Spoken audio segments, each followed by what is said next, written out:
अस्सलाम वालेकुम viewers, welcome to the students platform.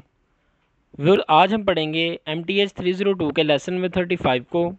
इससे पहले कि हम अपना लेसन स्टार्ट करें, हर दफ़ा की तरह जो मैं बात आपको कहता हूँ कि मेरा चैनल सब्सक्राइब कर दें और साथ ही बेल के आइकन को भी प्रेस कर दें। तो प्लीज़ अभी तक जिन लोगों ने चैनल को सब्सक्राइब नहीं किया वो चैनल को सब्सक्राइब कर दें।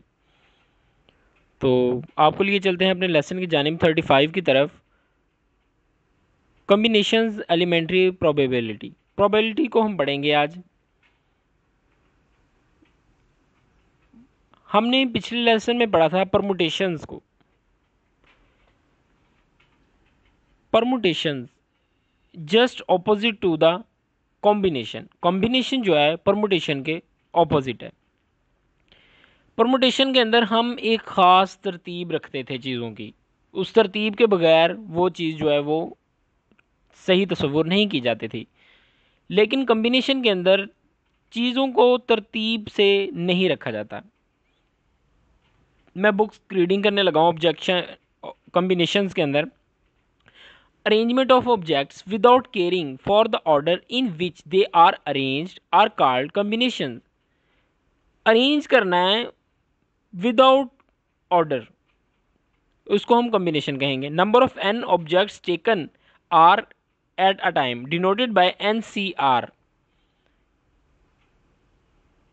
वहां पे NPR था परमुटेशन, यहाँ पे NCR है। और फॉर्मूला देखें, NCR is equal to n factorial by r factorial into n minus r factorial. मैं आपको बुक के ये कॉपी के पेज की तरफ लेके चलता हूँ। ये देखें, NPR हमने पढ़ा था is equal to n factorial over n minus r factorial. Combination के अंदर इतना सा डिफरेंस आया है कि हमने n माइनस r से पीछे जो है ना r फैक्टोरियल लगा दिया है। देखें सेकंड नंबर पे देखें, NCR is equal to n factorial over r factorial into r minus n minus r factorial. Difference आपके सामने नज़र आ गया आपको, n और परमुट के अंदर और इसके अंदर, परमुटेशन के अंदर और कॉम्बिनेशन के अंदर डिफरेंस। सिर्फ हमने r फैक्टोरियल का इजाफा किया है n माइनस आर के साथ। अच्छा जी, दोबारा आपको इस पे देखें, अभी यही इसका डिफरेंस है। अभी मैं आपको एक और चीज़ बता दूं इसके अंदर कि जिस तरह मैं, चलें एक एग्जांपल से आपको चीज़ बताता हूँ, आपको समझ आ जाएगी। परमुटेशन के अंदर हमने कहा था AB और BA दो अलग अलग वर्ड्स हैं, क्योंकि A पहले आ गया फिर B बाद में आया। दूसरे के अंदर BA के अंदर B पहले आया A बाद में आ गया। इनकी तरतीब चेंज हो गई तो ये दोनों अलग अलग वर्ड बन गए। परमुटेशन के अंदर ये दो वर्ड थे, क्योंकि वो कहता है कि इसके अंदर तरतीब जो है, ऑर्डर जो है वो मैटर करता है चीज़ों का। मैं हम अगर बी को पहले ले जाएंगे ए को बाद में ले जाएंगे तो ये एक अलग वर्ड बन जाएगा, डिफरेंट वर्ड बन जाएगा। लेकिन जो है कॉम्बिनेशन के अंदर, कॉम्बिनेशन का रूल कहता है कि ए बी और बी ए में कोई फ़र्क नहीं है। ए बी के अंदर भी तो ए बी है ना, बी ए को भी अब अगर हम ऐड ए बी के आगे हम बी ए लिखते हैं अगर, तो बी ए में भी ए भी शामिल है और बी भी शामिल है, दोनों सेम वर्ड है। कहता है ए बी और बी ए, इन दोनों के अंदर कोई फ़र्क नहीं है, एक ही चीज़ है दोनों, वो ये कहता है। आपको मेरी बात समझ आई? ये एग्जाम्पल एक दे रहा है परमुटेशन की।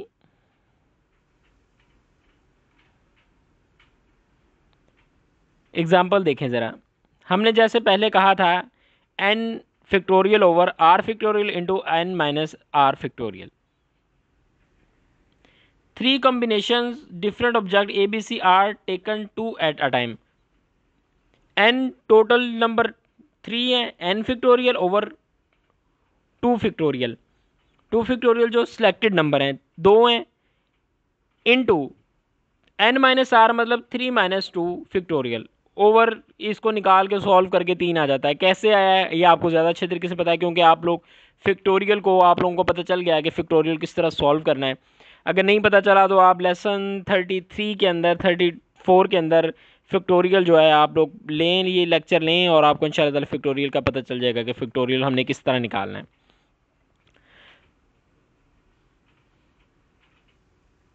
यहाँ पे एक और एग्जांपल दे रहा है, how many ways of a team of 11 player chosen from a total of 15 player.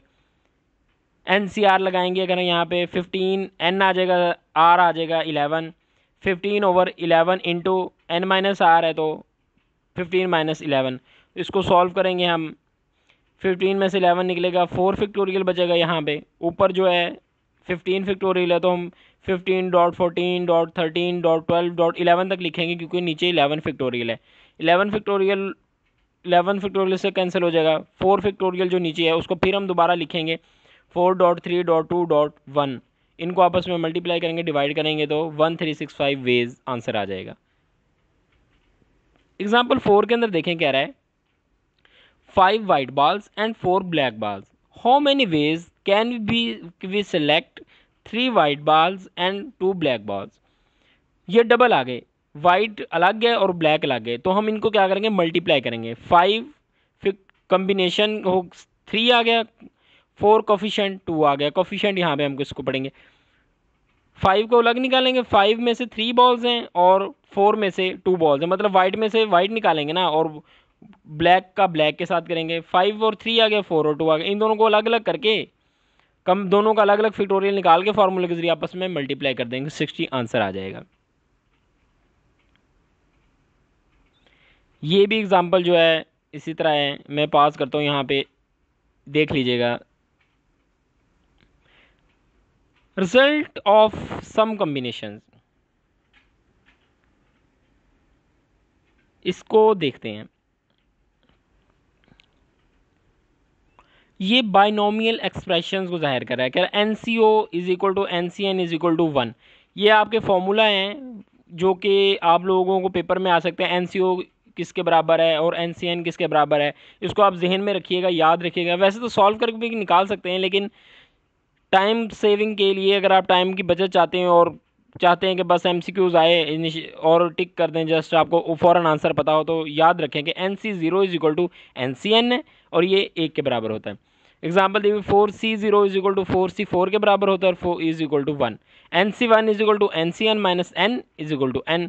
इस तरह नीचे एंड पे NCR is equal to NCR minus R, 5C2 is equal to 5C3। ये जस्ट आप ज़बानी याद कर लें MCQs पर्पज़ के लिए। Binomial expression, an expression consisting of two terms joined by plus और minus sign called binomial expression. मतलब कि बाइनोमियल एक्सप्रेशन दो टर्म्स को मिलाकर अगर टर्म बनाई जाए ना जिसके अंदर प्लस और नेगेटिव का साइन हो, उसको हम बाइनोमियल एक्सप्रेशन कहते हैं। a प्लस बी हो गया, a माइनस बी हो गया, x प्लस वाई इंटू 2 हो गया, इनका स्केयर हो गया, बाइनोमियल एक्सप्रेशन की एग्जांपल है। हमने बचपन में मैथ में पढ़ा था x प्लस वाई का square, x square plus y square plus 2xy, x plus y का क्यूब हो गया तो x3 plus y3 plus 3xy, या फिर 3x square 2y plus 3xy square, इस तरह हमने पढ़ा था।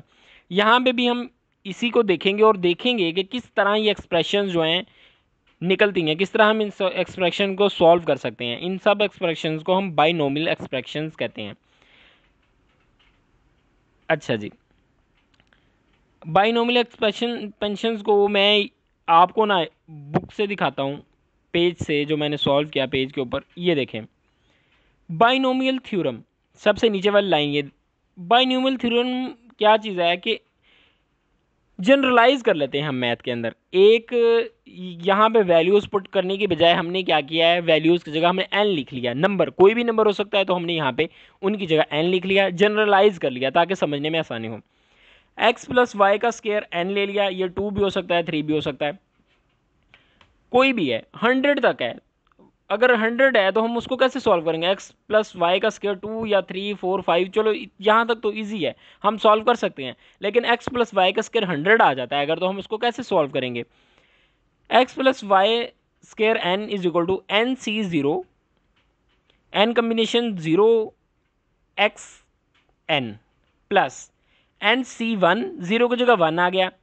अभी हम क्या करेंगे, x के अंदर से एक माइनस करते जाएंगे और y के अंदर एक ऐड करते जाएंगे। समझ देखें, NC1 है ना, c के साथ जो 1 है वो y के साथ भी लगता जाएगा। NC1 x n-1 हो गया, x में से कम कर दिया, और y के अंदर y यहाँ पे नहीं था, x पहली वैल्यू के अंदर देखे ना nc0 x4 है, जहाँ पे xn है, वहाँ पे हमने y नहीं लगाया क्योंकि यहाँ पे y की वैल्यू है 0, y की पावर है 0, y की पावर 0 का मतलब है 1, और यहाँ पे 1 लगाएं या ना लगाएं कोई फर्क नहीं पड़ता। सेकंड नंबर पे देखें प्लस nc1 x की पावर n-1 इन y पावर 1 प्लस nc1 की जगह अब nc2 आ गया, x-1 किया था पिछले में, x इंटू n-1 किया था, अभी यहाँ पे n-2 कर देंगे, और y की पावर जो है 1 में एक और ऐड कर देंगे, 2 हो जाएगी, क्योंकि c के साथ भी 2 लगा हुआ है, ये भी याद रखिएगा। आगे इसी तरह चलते जाएंगे, 3 हो जाएगा, 4 हो जाएगा, 5 हो जाएगा, n में से उतना माइनस होता जाएगा और y के साथ वो ऐड होता जाएगा। दोबारा अभी आपको यहाँ पे लेके चलते हैं बुक पे, ये एग्जांपल दे रहा है कोफिशिएंट ऑफ बाइनोमियल एक्सपेंशन की। x प्लस वाई हमने फॉर्मूला को पुट करके x प्लस वाई की पावर 5 को हमने सॉल्व करना है।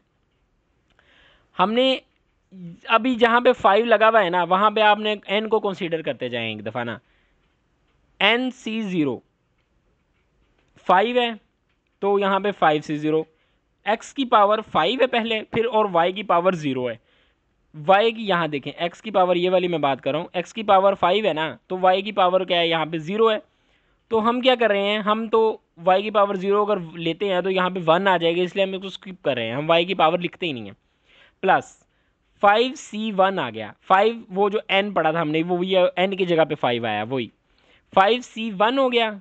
तो x की पावर n-1 कर दी हमने, मतलब कि 5-1 हो गया, 4 आ गया, और आगे इसके साथ y लग गया, y की पावर पहले 0 थी अब 1 हो गई, क्योंकि c की के साथ भी 1 लगा हुआ है। अभी यहाँ से मैं आपको दिखा रहा हूँ कि 5c2 है, x की पावर 3 हो गई, पीछे 4 थी, एक माइनस कर दिया और हमने 3 हो गई, y के अंदर हमने एक की पावर एक और ऐड कर दी, 2 हो गई। या फिर ये भी देख सकते हैं 5c2 है तो y के साथ भी 2 लगा है। इससे नेक्स्ट देखें ये वाली 5c3, c2 था पिछले में, अभी c3 आ गया, x की पावर 2 हो गई क्योंकि पिछले में 3 थी, एक माइनस कर दी, y की पावर 3 हो गई, पिछले में 3 थी, सॉरी 2 थी, हमने एक ऐड कर दिया। या फिर इसको ऐसे भी देख सकते हैं कि 5c3 है तो हमने 3 लगा दी, इसी तरह 4 किया, इसी तरह हमने 5 को भी किया। अभी हमने सॉल्व इस तरह करना है, 5 कम्बिनेशन c जो लिया है ना, इसको हमने सॉल्व कर लेना है, 5 कम्बिनेशन c, उसके बाद 5 कम्बिनेशन 1, इनको अलग अलग सॉल्व करना है। जो जो आंसर आता जाएगा ना उनको हम इनके साथ जो ना एक्स स्क्वायर, 5 कम्बिनेशन c 0 है तो हमने इससे बाकी पीछे बचा x की पावर 5, तो हमने x की पावर 5 लिख दी। उसके बाद 5 कम्बिनेशन c1 जो है इसकी क्या वैल्यू है, 5 है, इसको सॉल्व करेंगे तो 5 आएगा, तो हमने 5 लिख दिया, बाकी x4y उसी तरह ही लिख दिया। इसी यहाँ पे भी देखें 5c2 की वैल्यू है 10, तो हमने यहाँ पे 10 लिख दिया, बाकी जो वैल्यू है आगे उसी तरह लिख दी। इसी तरह अलग अलग एक एक को सॉल्व करते जाएंगे। ये जी हमारे पास क्या आ जाएगा, हमारे पास आ गई x प्लस वाई की पावर 5 की हमारे पास सॉल्व वैल्यू आ गई। अगर हमारे पास x पावर y 100 भी हो ना, तो हम इस फार्मूले को पुट करते हुए ना इजीली जो है ना पावर जो है ना निकाल सकते हैं, सोल्यूशन उसका कर सकते हैं। अभी यहाँ पे एक चीज़ और कह रहा है,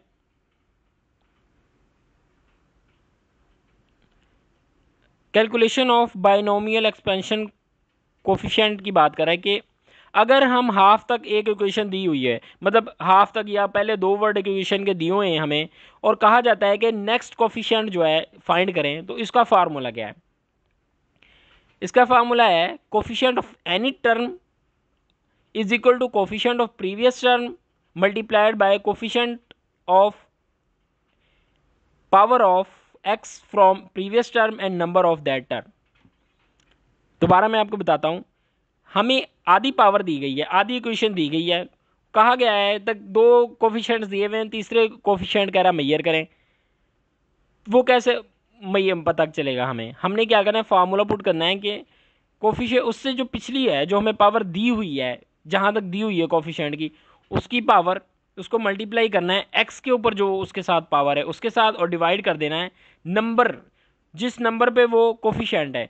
अगर तीसरे तीन तीन कोफिशिएंट दिए हुए ना और चौथे को मालूम करना है तो वो पिछला कोफिशिएंट तीसरा होगा, हमने तीसरे को मैयर करना है। ये देखें यहाँ से मैं आपको दिखा देता हूँ। सॉल्विंग के अंदर देखें ना, फ़र्ज़ करें हमें यहाँ तक पावर दी गई है, ये वाला जो है ना इसके साथ 10 नहीं लिखा हुआ, कह रहा है ये 10 को मैयर कर, यहाँ पे क्या आएगा हम देखेंगे। इससे पीछे क्या है 5x⁴y। हम क्या करेंगे, पिछले टर्म का जो कोफिशिएंट है 5 है, 5 को मल्टीप्लाई करेंगे पावर ऑफ x के साथ। पावर ऑफ x क्या है 4, 4 ज़रा 5 20 आ गया, डिवाइड कर देंगे उसके नंबर पर। क्या करेंगे उसके नंबर पर। नंबर इसका कौन सा है, सेकंड नंबर पे ये मौजूद है ये क्वेश्चन।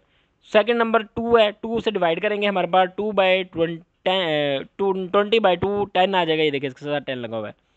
चलें इसको देख लेते हैं। फ़र्ज़ कह रहे हैं ये 5 कैसे आया जी, यहाँ पे इन्होंने इस पावर का कोफिशिएंट नहीं दिया हुआ 5, हमें नहीं पता यहाँ पे 5 क्या है मतलब अभी सामने तो आपके है 5, लेकिन कैसे आया 5, किस तरीके से आया, अगर फाइंड करना हो हमने तो क्या करेंगे। कोफिशिएंट ऑफ प्रीवियस टर्म ये है इसका इससे पिछली जो इसका कोफिशिएंट है 10 multiplied by power of x की पावर है 2 से मल्टीप्लाई करेंगे 20 आ जाएगा, डिवाइड करेंगे उसके नंबर से। इसका कौन सा नंबर है, कौन सी पोजीशन है, 1 2 3 एंड 4। 20 आया था हमारे पास, 20/4 कर देंगे 5 आ जाएगा। तो ये देखें इसके साथ 5 ही है ना स्टार्ट में लगा हुआ। व्यूअर्स समझ तो आपको इंशाल्लाह ताला आहिस्ता आहिस्ता आती जाएगी और ये चीज़ भी क्लियर हो गई होगी। लेसन कन्फ्यूजिंग है थोड़ा सा, लेकिन आपने बिल्कुल भी परेशान नहीं होना। मैं अपनी पूरी कोशिश करूँगा कि एक एक चीज़ आप लोगों को क्लियर हो जाए। सेम यही एग्जांपल यहाँ पे दी गई जो मैं भी आपको ऊपर बता के चुका हूँ।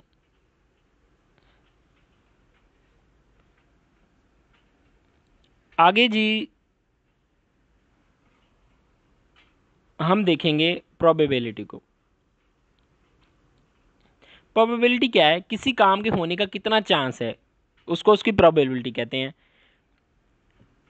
सैंपल स्पेस क्या है, सैंपल स्पेस और event total number of possibilities of a result, इसको हम सैंपल स्पेस कहते हैं।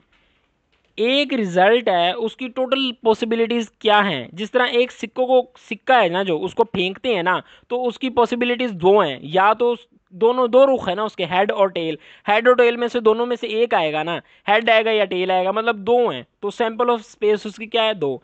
डाइस है उसके, जो लूडो के अंदर डाइस इस्तेमाल होता है उसकी 6 पॉसिबिलिटीज़ होती हैं उसकी, तो उसकी सैंपल स्पेस क्या होगी, 6 होगी।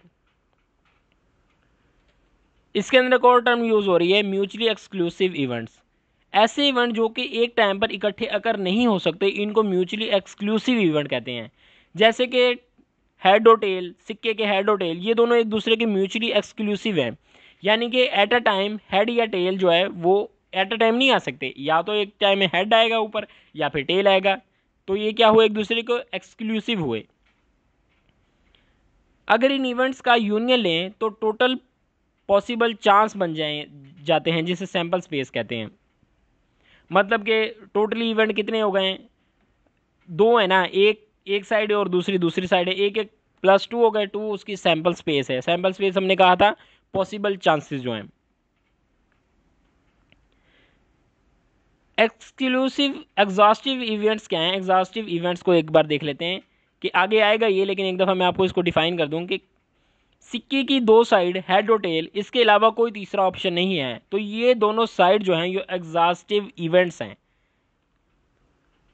एक ही टर्म है, तकरीबन कह लें कि उन्हीं टर्म्स को थोड़ा बहुत उनमें रद्दोबदल करके ये नई टर्म बना रहा है।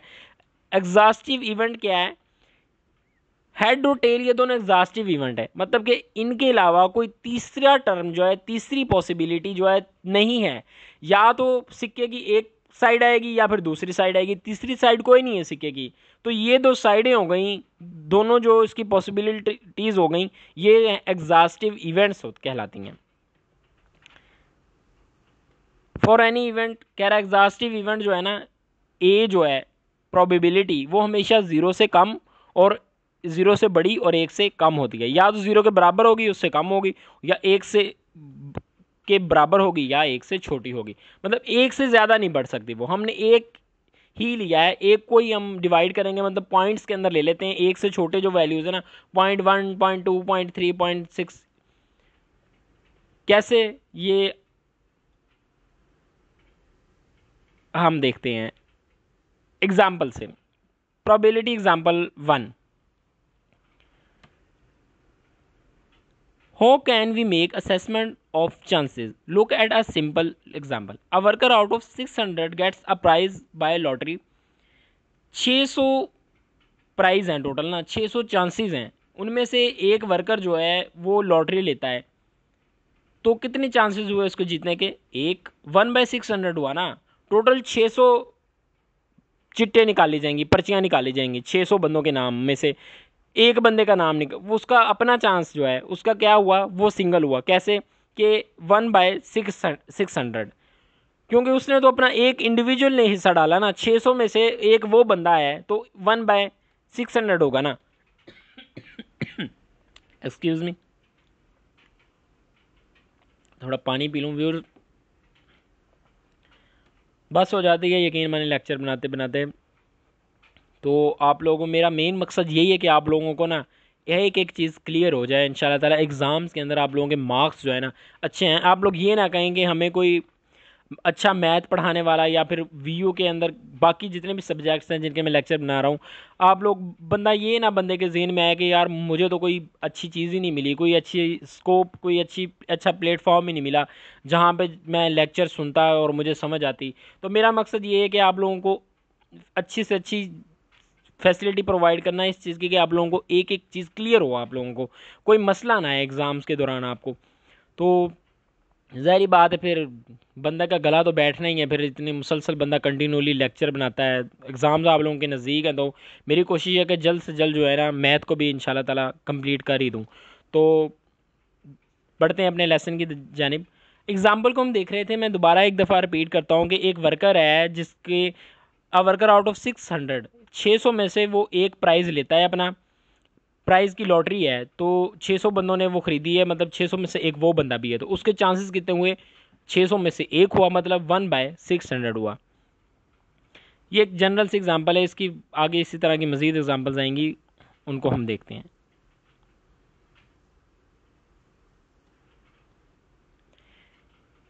ये भी एग्जांपल 2 है, ये मैं यहाँ पे पास कर रहा हूँ, इसको ख़ुद आपको देखना होगा।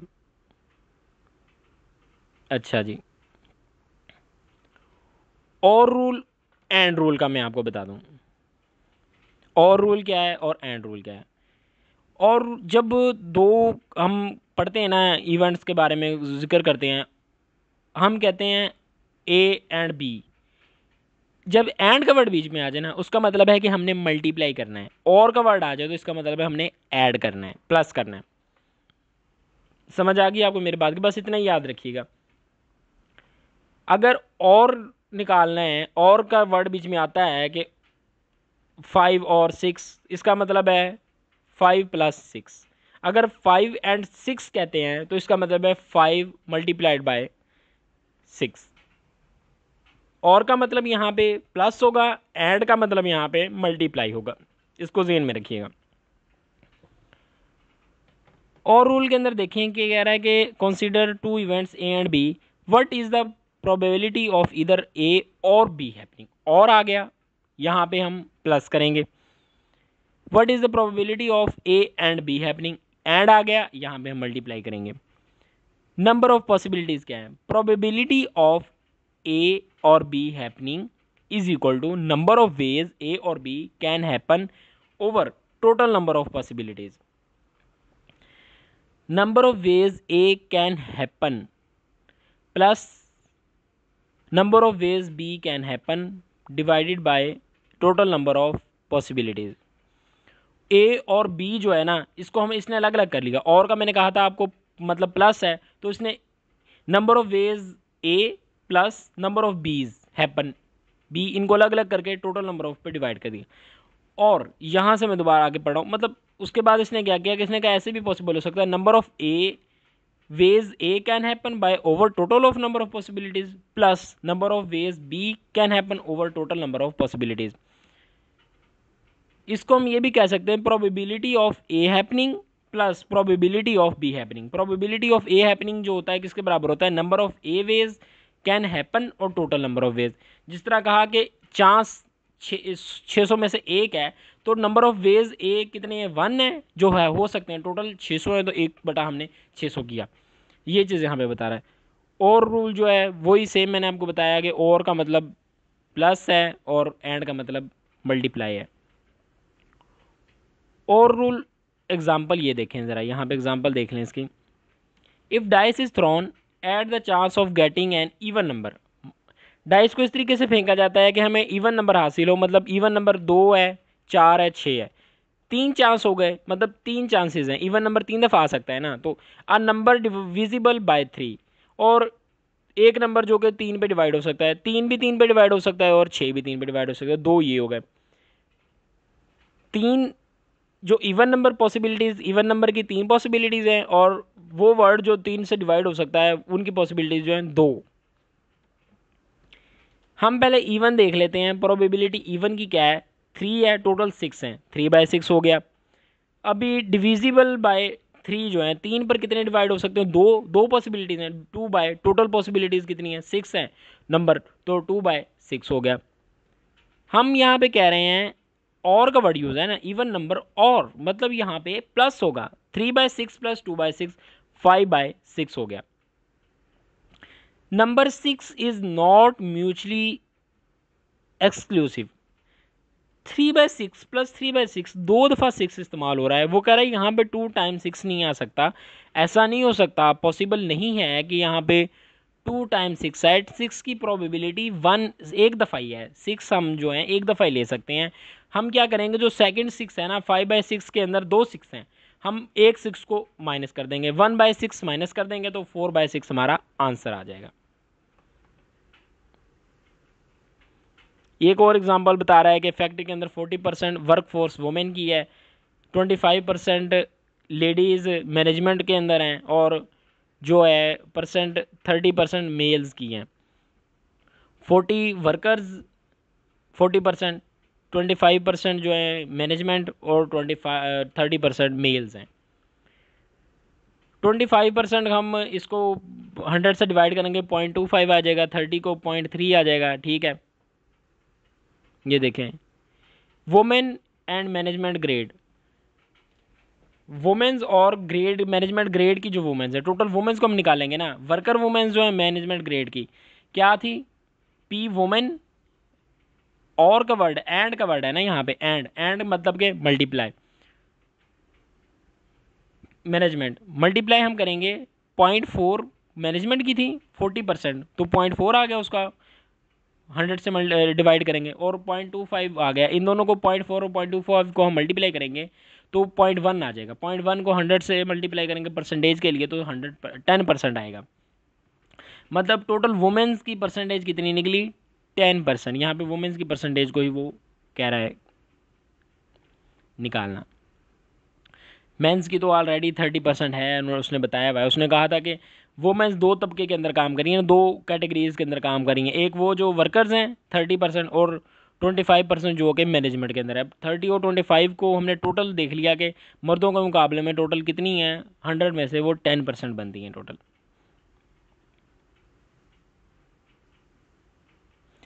अच्छा जी,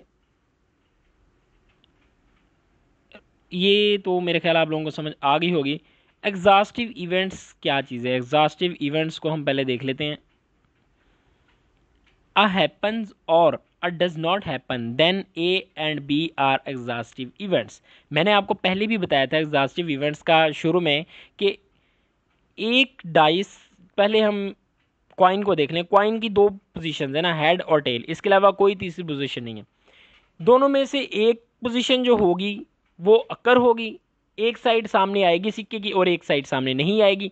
तीसरा कोई पॉसिबिलिटी नहीं है, तीसरी कोई ऐसी चीज़ नहीं है जो कि अकर हो। ये 2 चीज़ें हैं बीच में, एक चीज़ वो, एक टेल सामने आएगा और हेड सामने नहीं आएगा, 2 चीज़ें हैं।